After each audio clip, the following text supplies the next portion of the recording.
और लड़की कहती है कि नहीं माँ ये गलत है। हजरत उमर का ऐलान हुआ है कि अगर कोई दूध में पानी मिलाएगा तो सख्त से सख्त सजा दी जाएगी। लड़की की मां कहती है बेटी इस रात के अंधेरे में उमर तो नहीं देख रहा है, और जब दूध में पानी मिला देंगे तो उमर को क्या पता कि इसमें पानी मिला हुआ है। कौन जा रहा है उमर के पास? मुझे तेरी शादी कराना है, इसलिए पैसों की सख्त जरूरत है, तेरे शादी के लिए हमें खर्च की जरूरत है, इसलिए हमें जल्दी कमाई हासिल करना है, कुछ कमाना है। मैं जो कह रही हूं पानी मिलाओ, बेटी इस वक्त उमर नहीं देख रहा है, मिला दो पानी। उस बेटी ने जवाब दिया मां उमर नहीं देख रहा तो क्या हुआ, उमर का रब तो देख रहा है। मैं उमर से नहीं डरती, उमर के रब से डरती हूँ। धोखा देना गलत है। मोहम्मद रसूलुल्लाह ने फरमाया मन गश्शा फलैसा मिन्ना, जिसने किसी को धोखा दिया वो हम में से नहीं, जिसने किसी को धोखा दिया वो मुसलमान नहीं, वो हम में से नहीं। माँ मैं दूध में पानी नहीं मिलाऊंगी, उमर नहीं देख रहा तो क्या हुआ, उमर का रब तो देख रहा है। उमर ने ये बात सुन ली, अपने खादिम से कहा मकान नंबर नोट करो और आगे चलो। उस वक्त कुछ नहीं बोला, आगे बढ़ गए। सुबह हुई तो उसी कासिद के हाथ, उसी खादिम के जरिए माँ बेटी दोनों को बुलाया अपने ऑफिस में। माँ से पूछा कितना पानी मिलाया था दूध में। वो समझ गई कि मेरी चोरी पकड़ी गई। कहा अमीरुल मोमिनीन पानी नहीं मिलाया। कहा क्यों, तुम तो बोल रही थी। कहा हाँ मैं बोल रही थी पानी मिलाने के लिए, लेकिन मेरी बेटी ने मना कर दिया और इसने नहीं मिलाया। उमर ने कहा मैं जानता हूं कि तुम्हारी बेटी ने दूध में पानी नहीं मिलाया। कहां रिश्ता किया है अपनी बेटी का? कहा अमीरुल मोमिनीन अभी कहीं रिश्ता नहीं किया है, मेरे हालात ऐसे नहीं है कि रिश्ता कर सकूं, अभी मैं बहुत तंगदस्त हूं। हजरत उमर ने कहा कि मैं अपने बेटे के लिए तेरी बेटी का हाथ मांग रहा हूं। बैठे हो सुन रहे हो, मैं जानता हूं कि मेरी तकरीर का असर क्या निकलेगा। मैं जानता हूं एक खूबसूरत कोयल कूकती है, कहते कितना अच्छा बोली, बस इतना ही कह के रह जाओगे। मौलाना आए थे माशाल्लाह बड़ी अच्छी तकरीर की, चाय की होटल पे इतना ही कहोगे, लेकिन जो कहा जा रहा है यही सुन रहे हैं और यही झाड़ के चले जाएंगे, कोई किसी बात पर अमल नहीं होगा। हजरत उमर 22 लाख मुरब्बा मील जमीन पर हुकूमत करने वाली शख्सियत, 22 लाख मुरब्बा मील। इंडिया का भी रकबा इतना नहीं, 22 लाख मुरब्बा मील।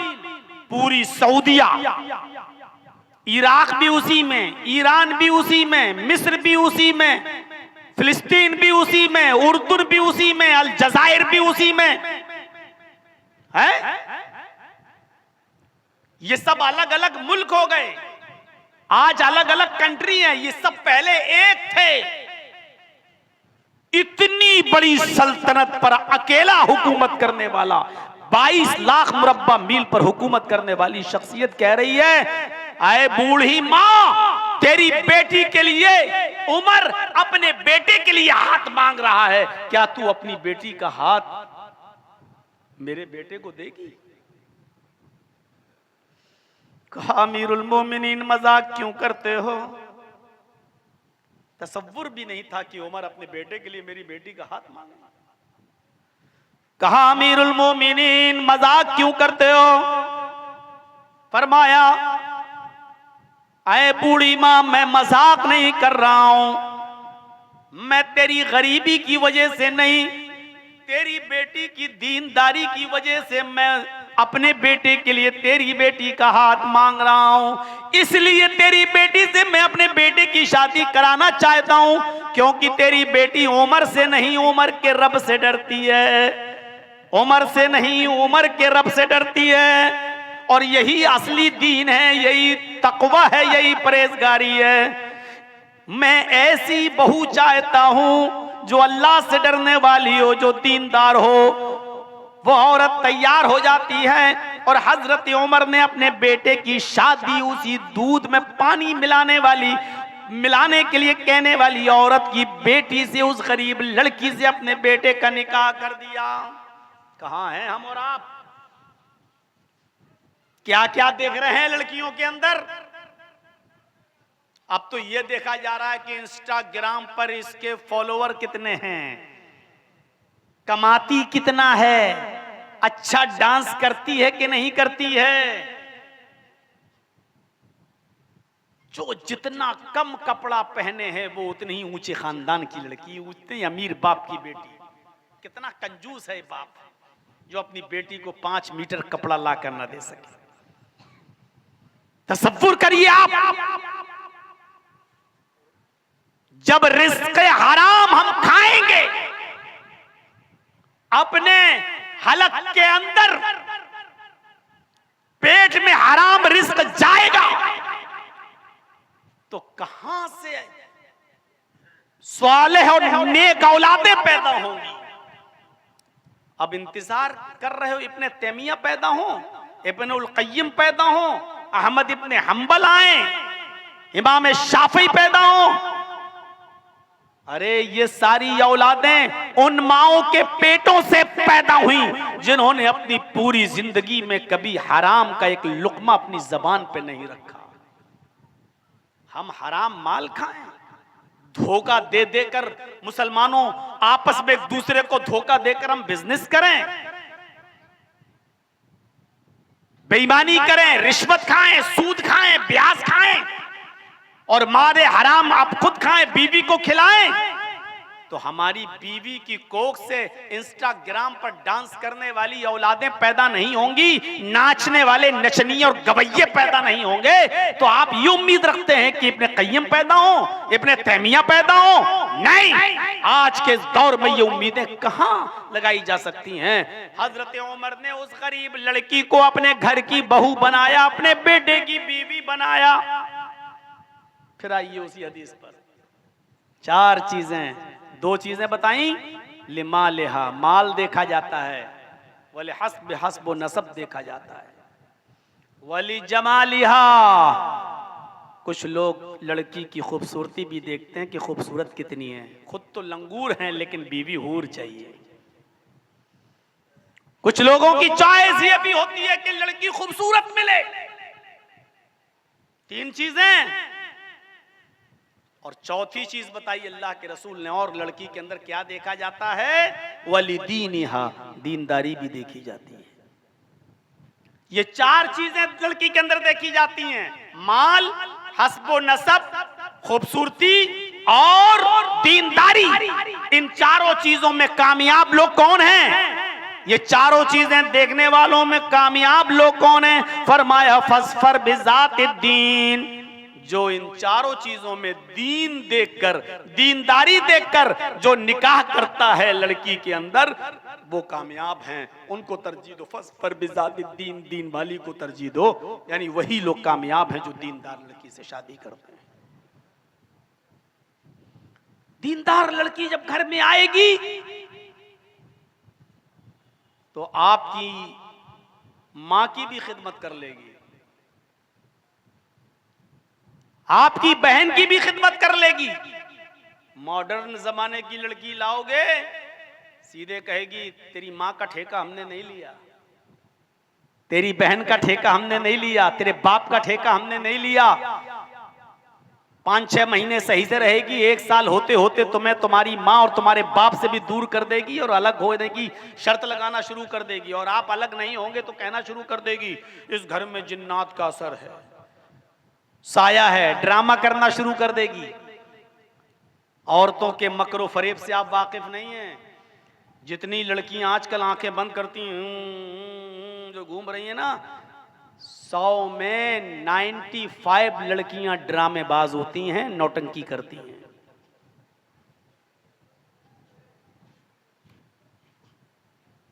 आप कहीं और शादी करना चाहते हैं, वो कहीं और शादी करना चाहती है, बस नौटंकी शुरू। मैं भुगत चुका हूं इस मंजर को।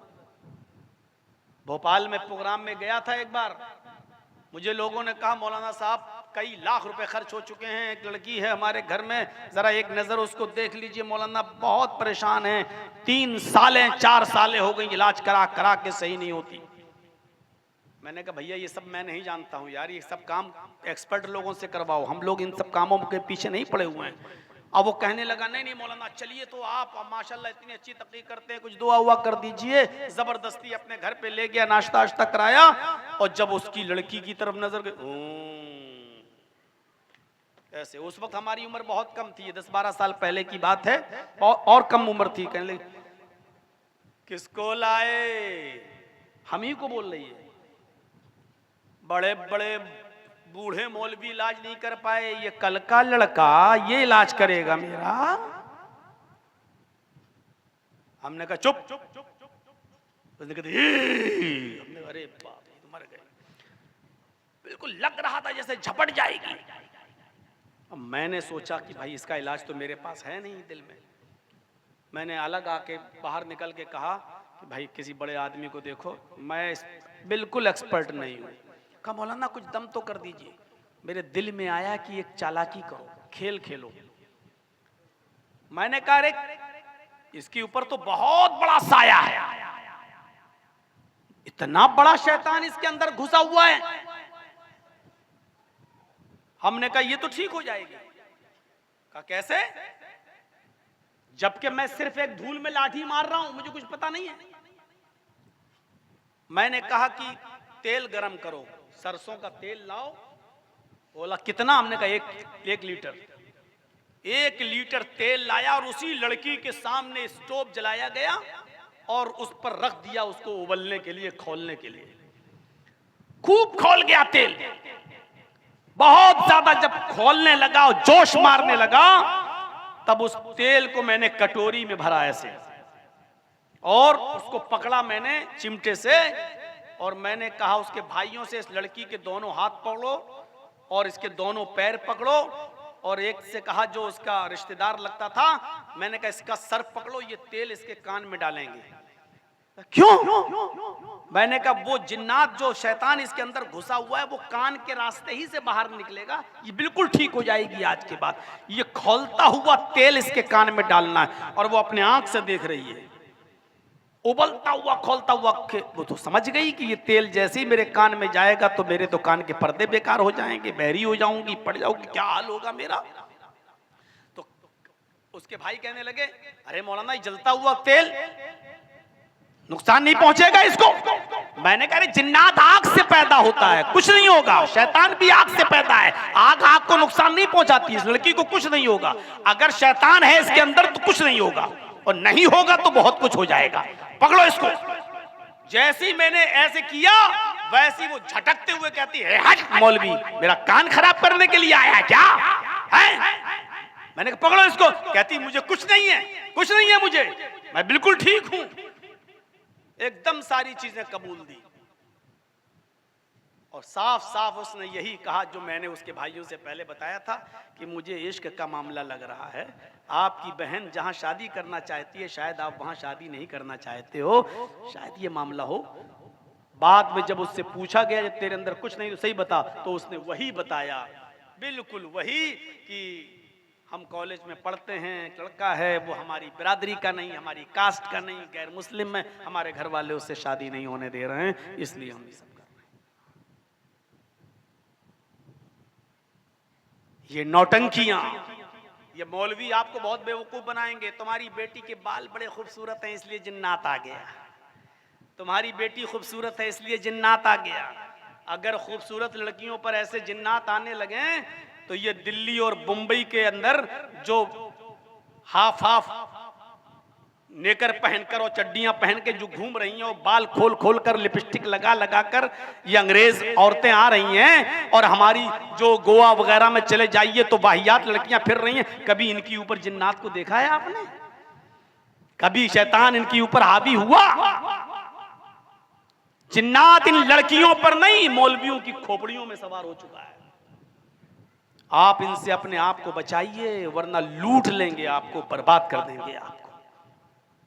मैं ये नहीं कह रहा हूं कि सब पर, 95% लड़कियां आपको बेवकूफ बना रही हैं। बात थोड़ी सी आगे की तरफ निकल गई। मैं पता नहीं ये चाह रहा था कि अल्लाह के नबी ने कहा फस्फर बिज़ातिद्दीन, दीन वाली को तरजीह दो। दीनदार होगी तो सोचेगी मैं अपनी माँ को छोड़ के आई हूं तो यहाँ मेरी सास को मैं माँ का दर्जा दूंगी, मैं अपने बाप को छोड़ के आई हूं तो अपने ससुर को अपने बाप का दर्जा दूंगी। वो आपको अलग नहीं करेगी। मॉडर्न जमाने की लड़की होगी तो 6 महीने 8 महीने 1 साल में आपको आपके माँ बाप से दूर कर देगी और आपको होना पड़ेगा, वरना नौटंकियां वो इस तरीके की करेगी। ये तो लड़की वालों को हुक्म है, लड़के वालों को कि दीनदार लड़की देखो। जैसे हजरत उमर ने दीनदार लड़की देखकर शादी कर दी, अमीरी गरीबी नहीं देखी, कास्ट नहीं देखी, बिरादरी नहीं देखी।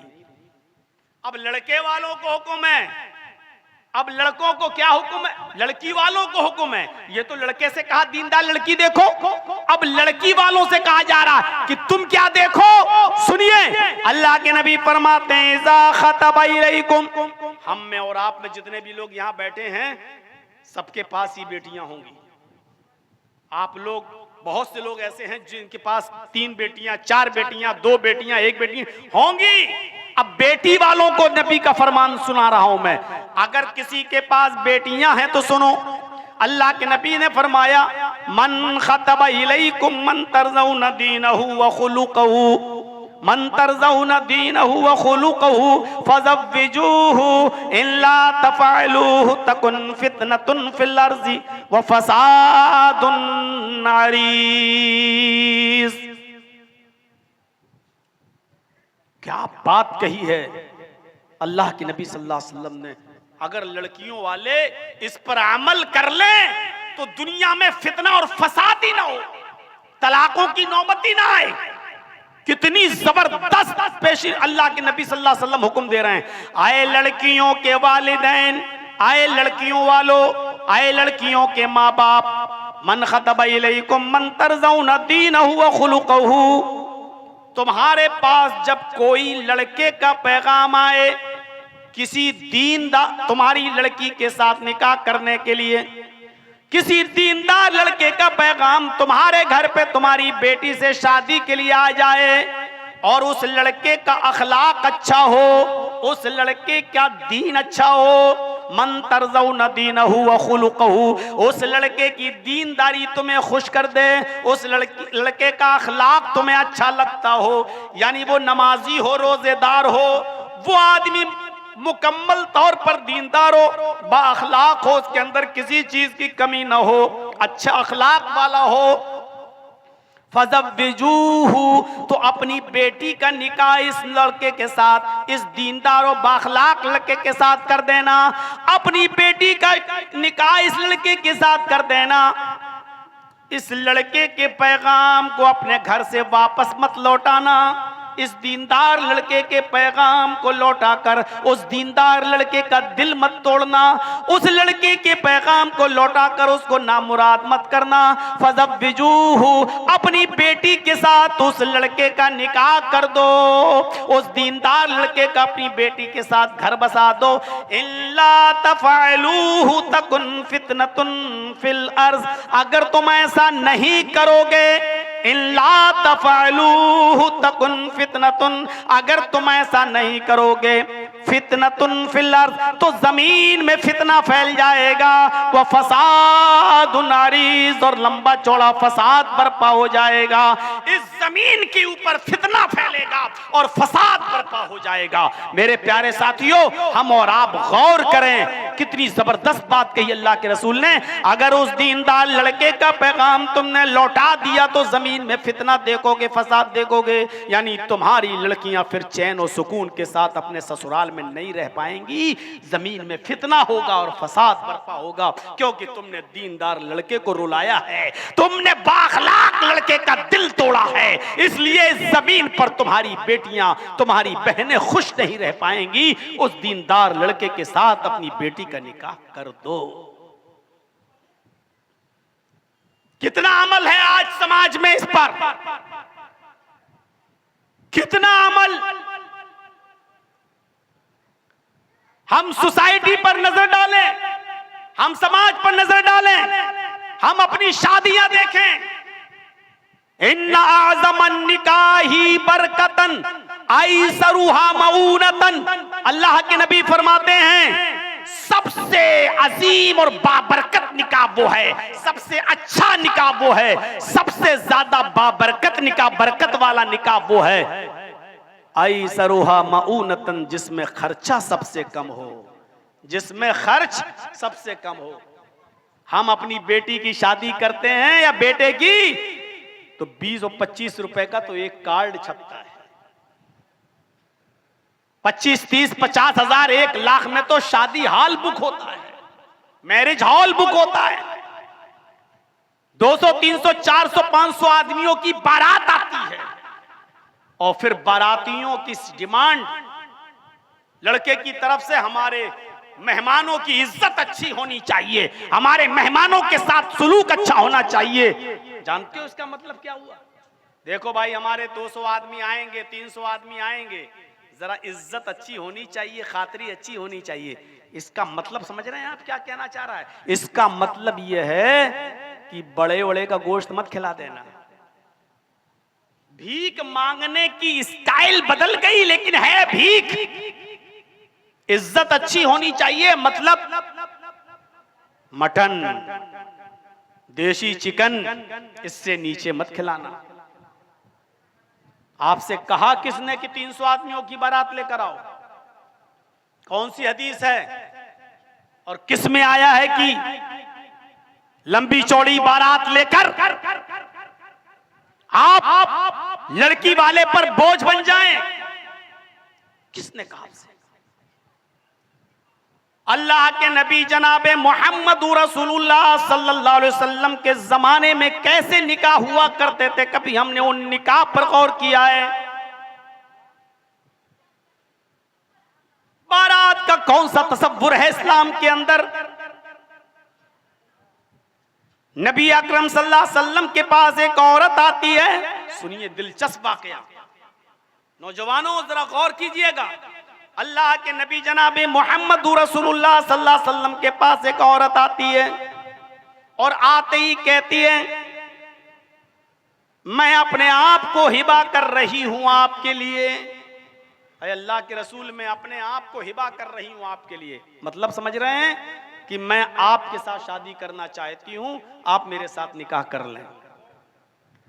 याद रखिएगा, इस लड़की के बाप का इंतकाल हो चुका था, इसका भाई भी नहीं था, इसको शादी की सख्त जरूरत थी, इसको कोई सहारा चाहिए था। बुखारी किताबुन निकाह के अल्फाज हैं, अल्लाह के नबी के पास आती है और कहती है, अल्लाह के रसूल, मैं आपसे निकाह करना चाहती हूं, मैं आपसे शादी करना चाहती हूं।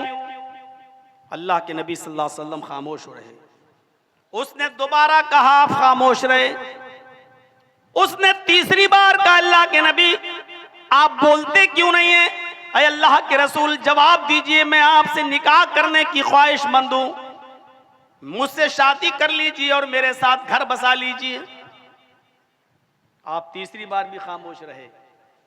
एक सहाबी वहीं बैठे थे। सुनिए नौजवानों, क्या शादी होती थी।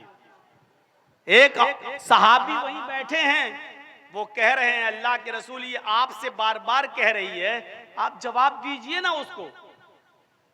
अगर आप शादी करना चाहें तो कर लीजिए, अच्छा है, बेहतर है। और अगर आप शादी नहीं करना चाहते हैं, अगर आपको जरूरत नहीं है अब और मजीद निकाह की, तो मेरे साथ शादी कर दीजिए।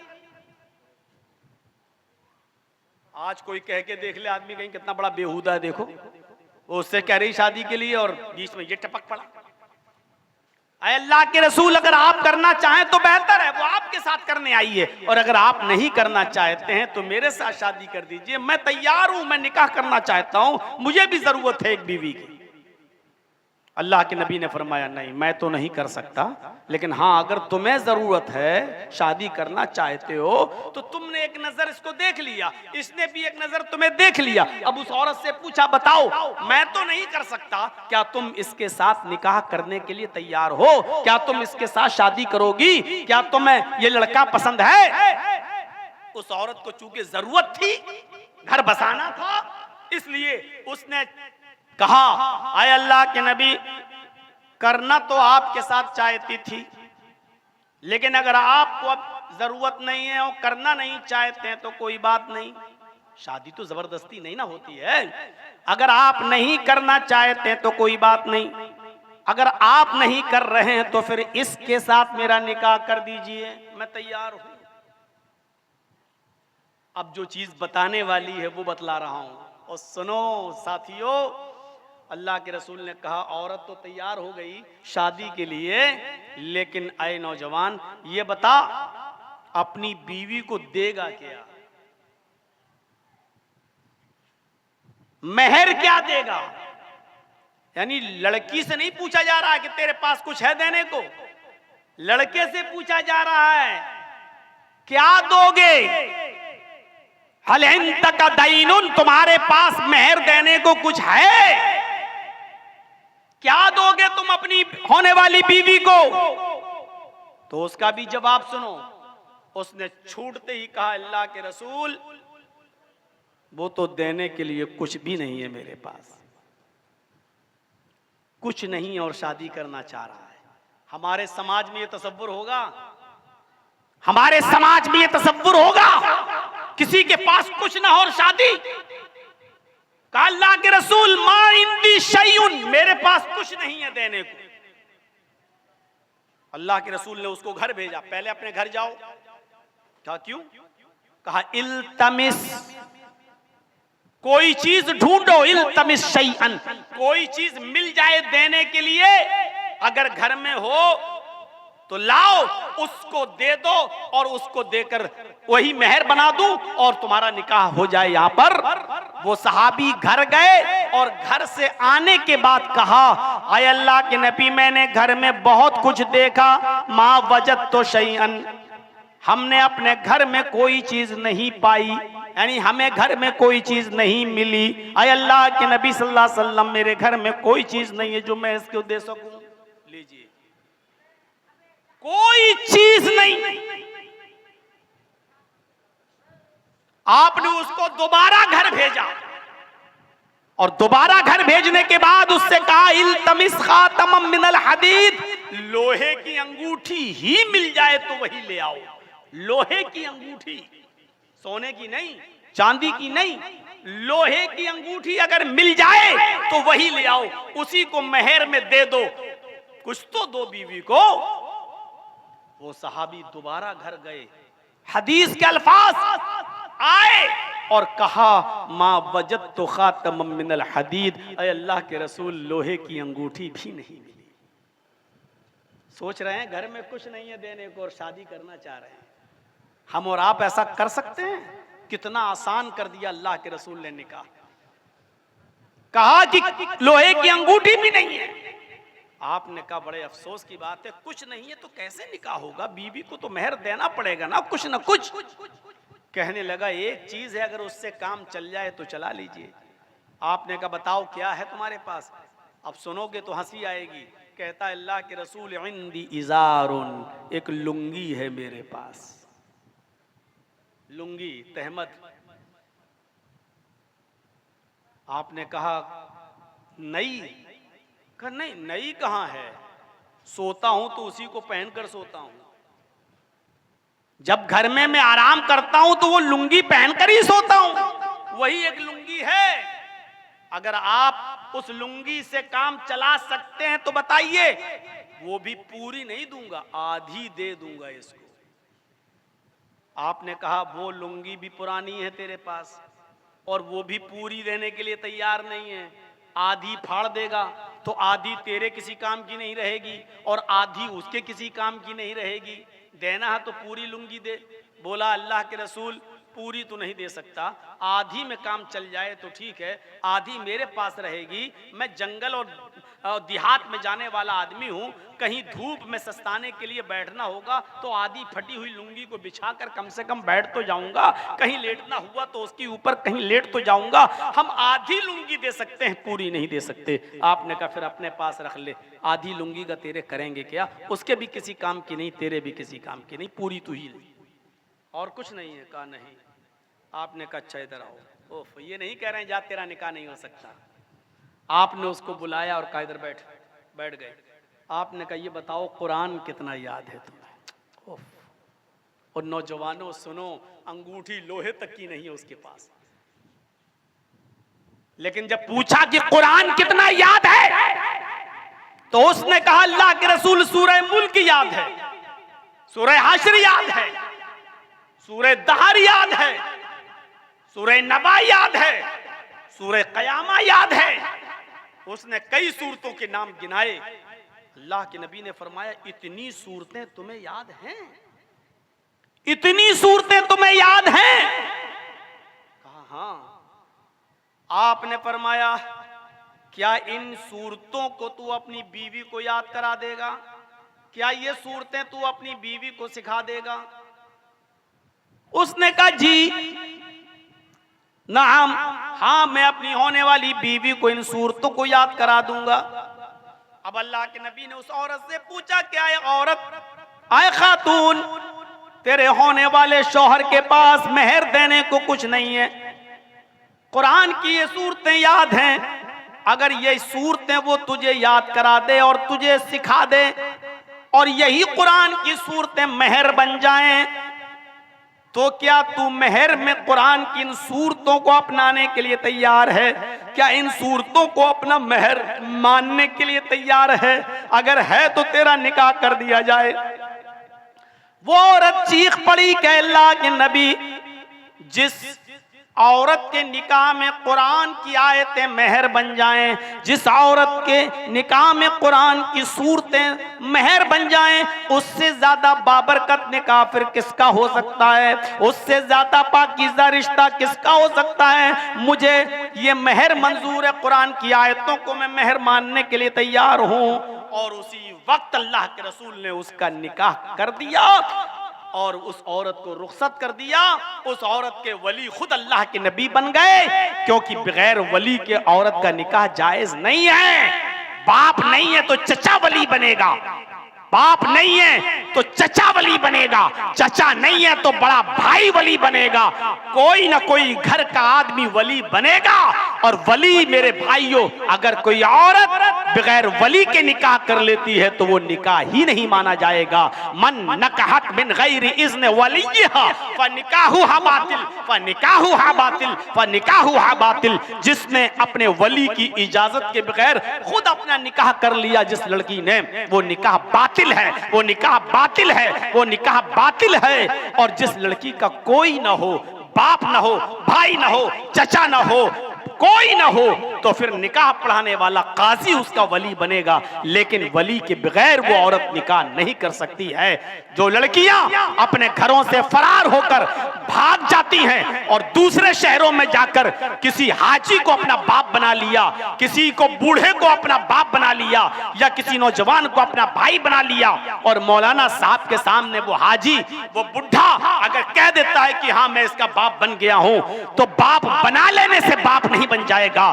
चाहे कितनी आयतें उस लड़की के ऊपर पढ़ दी जाएं, उसके निकाह में पढ़ दी जाएं, पूरा कुरान पढ़ दिया जाए, फिर भी वो निकाह बातिल रहेगा, वो निकाह झूठा रहेगा, वो निकाह नहीं माना जाएगा। लिहाजा कोर्ट मैरिज हमारे कानून के मुताबिक तो सही हो सकती है, लेकिन शरीयत की नजर से कोर्ट में होने वाला निकाह जो माँ बाप की इजाजत के बगैर होता है, शरीयत इस्लामिया में ऐसे निकाह की कोई हैसियत नहीं है। जो लड़के और लड़कियां कोर्ट निकाह करके रहते हैं और अपने आप को मुसलमान समझते हैं, वो सुन लें कि वो जिनाकारी कर रहे हैं, वो हरामकारी कर रहे हैं। जितने बच्चे पैदा हो रहे हैं उनके वो सारे के सारे हरामी हैं, नाजायज बच्चे हैं। वो न तो अपने बाप की वरासत में हकदार होंगे, न उनको वरासत में हिस्सा मिलने का कोई हक इस्लाम देता है। ये जिनाकारी और बक्कारी के अलावा इसकी कोई हैसियत नहीं है। इसलिए सच्चाई यही है, जिसको बुरा लगे लगता रहे। मेरे प्यारे भाइयों, लड़की बगैर वली के निकाह नहीं कर सकती है। इस निकाह के अंदर न बारात का पता चला, न जहेज का पता चला, न लड़की वाले की तरफ से खाना किया गया। अब तो लड़की वाले खाना और हो रहा है, बफर सिस्टम और हो रहा है। बफे सिस्टम समझते हैं ना, बड़े बड़े शहरों में चले जाओ तो खड़े होकर खाने का सिस्टम है, इंतजाम। आप हमारे लखनऊ में आ जाइए, हमारे इटावा चले जाइए, कानपुर चले जाइए, बाराती आ रहे हैं, अच्छा सा खाना बनाया हुआ है, कुर्सियां उर्सियां नहीं है, हर आइटम बना हुआ रखा है, अपने हाथ से निकालो खाओ खड़े होकर। इसका नाम अदबन रखा गया है बफे सिस्टम, जिसका नाम होना चाहिए था कुत्ता सिस्टम, सुअर सिस्टम, गधा सिस्टम, उसका नाम रखा गया बफे सिस्टम। ये है आज हमारी तहजीब। मेरे भाइयों, मैंने शुरू में जो बात कही थी फिर दोहरा रहा हूं कि शादियों की डिमांड में जहेज की डिमांड हमारी घर की बरकतों को चाट जाती है, हमारे घर की बरकतों को चाट जाती है। आपको मालूम होना चाहिए, कलकत्ता की एक लड़की ब्याही गई थी आज से 22, 23, 25 साल पहले, और उसका रिश्ता लगा था, लेकिन जहेज की डिमांड की वजह से टूट गया। सलीम साहब की बेटी थी वो, कलकत्ता के रहने वाले। फिर हैदराबाद से एक निकाह का पैगाम आता है और लड़के ने यह तय कर लिया कि मैं सुन्नत के मुताबिक शादी करूंगा। लड़की वाले बहुत खुश हुए कि मेरी बेटी की उस सुन्नत के मुताबिक शादी होगी। जहेज देने के लिए कुछ नहीं था, शादी हो गई। लड़के ने कहा कि जब सुन्नत के मुताबिक ही निकाह करना है तो क्यों 4-5 महीने का टाइम मांग रहे हैं आप? मैं परसों आ रहा हूं और आप मेरे साथ निकाह कर दीजिए, मैं अपनी बीवी को लेकर अपने घर आ जाऊंगा।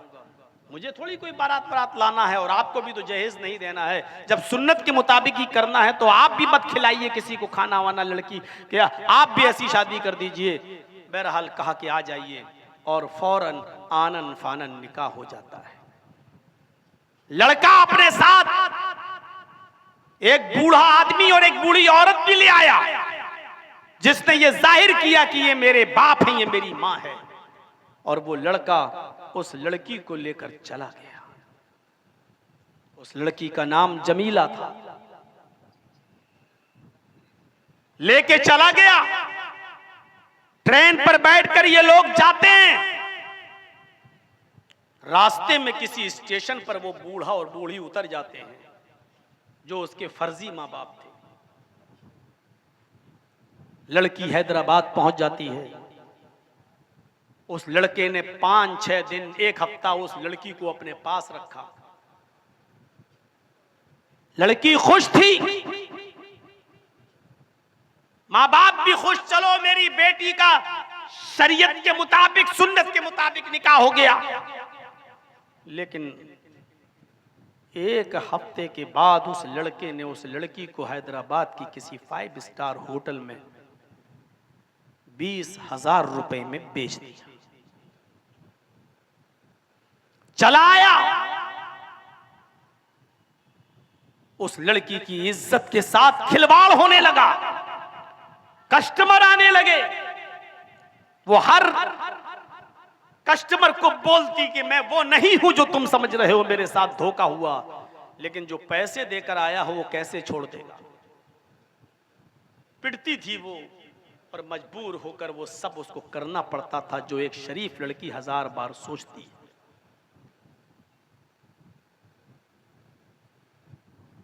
एक मौका आया कि एक लड़का कस्टमर था, उसके पास गया, लेकिन लड़की के आंखों में आंसू देखकर उसको तरस आ गया।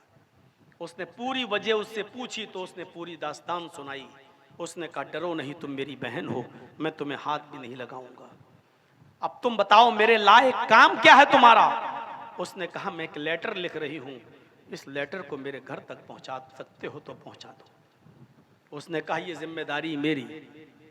उसने रात के अंधेरे में लेटर लिखा, आंसुओं को टपका टपका कर लेटर लिखती है, और वो लेटर बंद करती है, चिपकाती है, और उस लड़के को देती है और कहती है कि तुमको खुदा का वास्ता देती हूं, इस लेटर को पढ़ना नहीं, मेरे घर तक पहुंचा देना। उसने कहा, तुमने मुझे अल्लाह की कसम दी है, मैं पढ़ूंगा नहीं, अपने किराए से मैं जाऊंगा। लड़की के दिए हुए एड्रेस पर वो पहुंचता है, लड़का उस लड़की का लेटर लेकर। उस जमाने में ये मोबाइल नहीं चलते थे, ये इस तरीके के फोन नहीं थे, जो ऐसा टेलीग्राम का जमाना नहीं था। बाई पोस्ट ही कोई चीजें आती और जाती थी, जो एक हफ्ते में आती थी, एक हफ्ते में जाती थी।